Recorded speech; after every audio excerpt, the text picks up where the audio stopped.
नमस्कार साथियों, आप सभी का स्वागत है हमारे YouTube चैनल राज लीगल ऐड में। हम बात करेंगे आज उत्तर प्रदेश सहायक अभियोजन अधिकारी के सिलेबस के बारे में और उसके एग्ज़ाम के बारे में, किस तरह से यह परीक्षा कराई जाती है, कौन सी बॉडी इसको एग्ज़ाम को कंडक्ट कराती है और कब कब ये वैकेंसी आती है और किस तरह से इसके एग्ज़ाम पूछे जाने के पैटर्न होते हैं के बारे में सभी चीज़ों पर चर्चा करेंगे विस्तार से। आइए जानते हैं क्या है सहायक अभियोजन अधिकारी की परीक्षा का सिलेबस। तो सबसे पहले जान लेते हैं उत्तर प्रदेश सहायक अभियोजन अधिकारी का जो प्रोविज़न है वह सीआरपीसी की धारा 25 के अंतर्गत यह प्रावधानित है और उसमें लिखा हुआ एपीओ असिस्टेंट पब्लिक प्रोसिक्यूटर।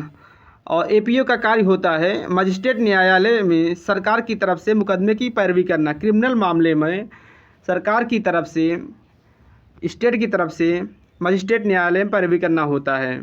तो वह मजिस्ट्रेट न्यायालय में किसी क्रिमिनल मामले में जहाँ पर कोई कमेंट मंगाना हो, किसी पर गवाही पर लगाना हो, जो भी चीज़ें होती है, तो एफआईआर के थ्रू गया मैटर और एनसीआर के थ्रू, तो वो सब चीज़ों पर सरकारी वकील ही कार्य करता है मजिस्ट्रेट न्यायालय में। तो वहाँ मजिस्ट्रेट न्यायालय में एपीओ होता है, सेशन कोर्ट में पीपी होते हैं, पब्लिक प्रोसिक्यूटर होते हैं, लोक अभियोजक अधिकारी होते हैं।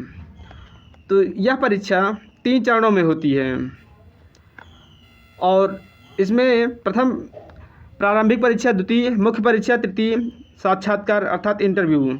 तो ये 3 स्तर की परीक्षा होती है। इसके पश्चात कोई व्यक्ति कोई कैंडिडेट सहायक अभियोजन अधिकारी का पद धारण करता है और जो कैंडिडेट लॉ की परीक्षा जो अभ्यर्थी इसके लिए एलिजिबल हैं, उनके लिए आवश्यक है कि वह किसी मान्यता प्राप्त यूनिवर्सिटी से विद स्नातक हों, लॉ ग्रेजुएट हों और उनकी एज 21 साल से लेकर 40 साल तक की होनी चाहिए। और इस परीक्षा में माइनस मार्किंग बनाया गया है। माइनस मार्किंग इस परीक्षा में 1/4 रखा गया है, 0.25। और यह परीक्षा एक ही पेपर होता है। इसमें जो होगा वह 2 घंटे का पेपर होता है और इसमें 100-150 क्वेश्चन होते हैं जो बहुविकल्पी के रूप में होते हैं। और यह पेपर 2 भागों में बटा होता है। जो इसका पहला भाग होता है वह जीके के रूप में होता है, जो 50 क्वेश्चन से संबंधित होता है, जबकि दूसरा भाग लॉ से संबंधित होता है जिसमें 100 क्वेश्चन होते हैं। लॉ के 100 क्वेश्चन और जीके के 50 क्वेश्चन, तो कुल मिलाकर 50 और 100, 150 क्वेश्चन मल्टीपल चॉइस के क्वेश्चन पूछे जाते हैं। आइए देखते हैं कि प्रीलिमिनरी एग्जाम का पहला भाग जो जीके से संबंधित है उसमें क्या क्या शामिल है। तो पहले में राष्ट्रीय आंदोलन से संबंधित प्रश्न आते हैं, भारत के इतिहास, राष्ट्रीय एवं अंतर्राष्ट्रीय से संबंधित करंट अफेयर्स और भूगोल, भारत का भूगोल से संबंधित प्रश्न और विश्व का भूगोल से संबंधित प्रश्न और सामान्य विज्ञान से संबंधित प्रश्न, भारतीय राज्य व्यवस्था एवं संविधान से संबंधित प्रश्न। उसके पश्चात भारतीय अर्थव्यवस्था से संबंधित प्रश्न पूछे जाते हैं। और आइए देखते हैं दूसरे भाग में जिसमें लॉ शामिल है, तो उसमें कितना क्वेश्चन पूछा जाता है। इसमें 100 क्वेश्चन होते हैं, 100 क्वेश्चन, 100 नंबर। और आईपीसी से टोटल 35 क्वेश्चन पूछे जाते हैं और सीआरपीसी से 25 क्वेश्चन पूछे जाते हैं, एविडेंस एक्ट से 25 क्वेश्चन। तो 35, 25 और 50 टोटल हो गया क्वेश्चन 85 क्वेश्चन इसी 3 लॉ से पूछे जाते हैं। जो इसका चौथा पार्ट है पुलिस अधिनियम 1866 एवं उत्तर प्रदेश पुलिस रेगुलेशन, इससे 15 क्वेश्चन पूछे जाते हैं। कुल मिलाकर 100 क्वेश्चन लॉ से होते हैं। आगे देखते हैं, आइए देखते हैं मेंस क्या क्राइटेरिया है। तो मेंस में यह लिखित परीक्षा होती है और इसमें टोटल 4 पेपर होते हैं। सभी पेपर 100-100 नंबर के होते हैं।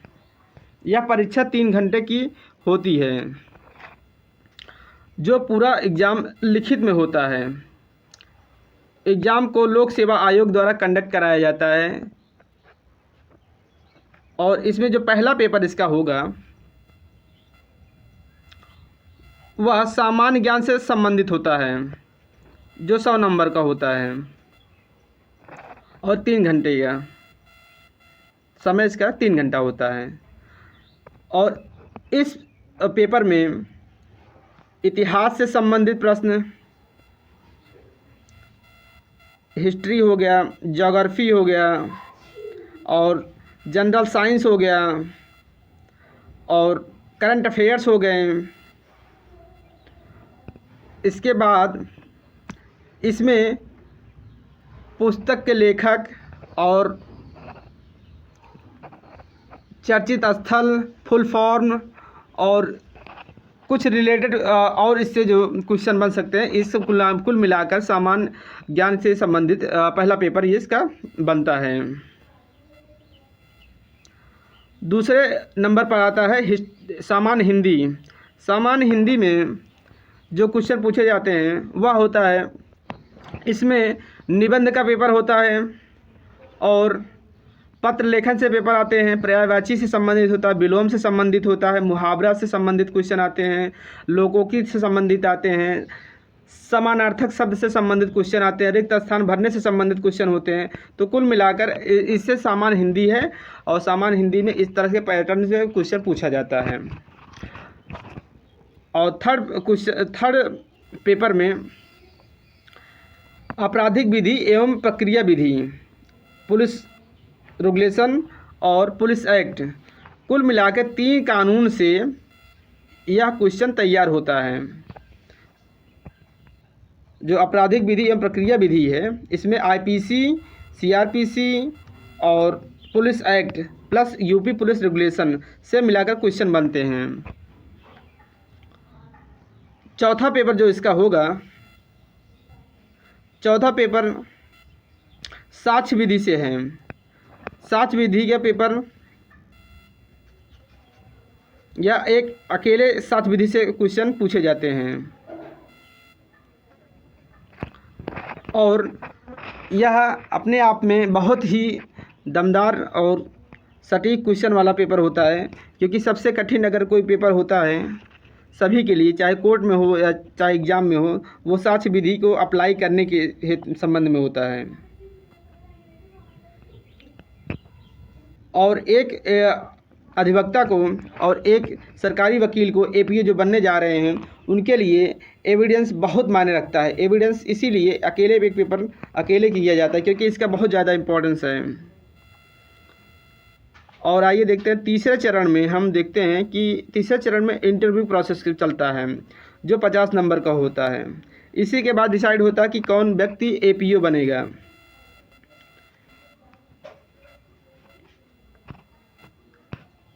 और कौन सा सब व्यक्ति सफल होगा। स्टेप टू स्टेप सारी चीज़ों को तैयार करते हुए चलेंगे जिससे कि एपीओ के एग्ज़ाम में किसी तरह की कोई समस्या नहीं आएगी, चाहे वो प्रीलिम्स हो और चाहे वह मेंस हो। मेंस में सबसे अधिक नंबर किसी व्यक्ति का उठता है तो उसे ज़्यादा इंटरव्यू में फेस करने की दिक्कत नहीं आएगी, क्योंकि इंटरव्यू में लगभग सभी को उतने आसपास में ही नंबर दिया जाता है। लेकिन अगर मेंस अगर किसी व्यक्ति का कैंडिडेट का अभ्यर्थी का अच्छा जाता है तो वह बहुत ही अच्छा होता है।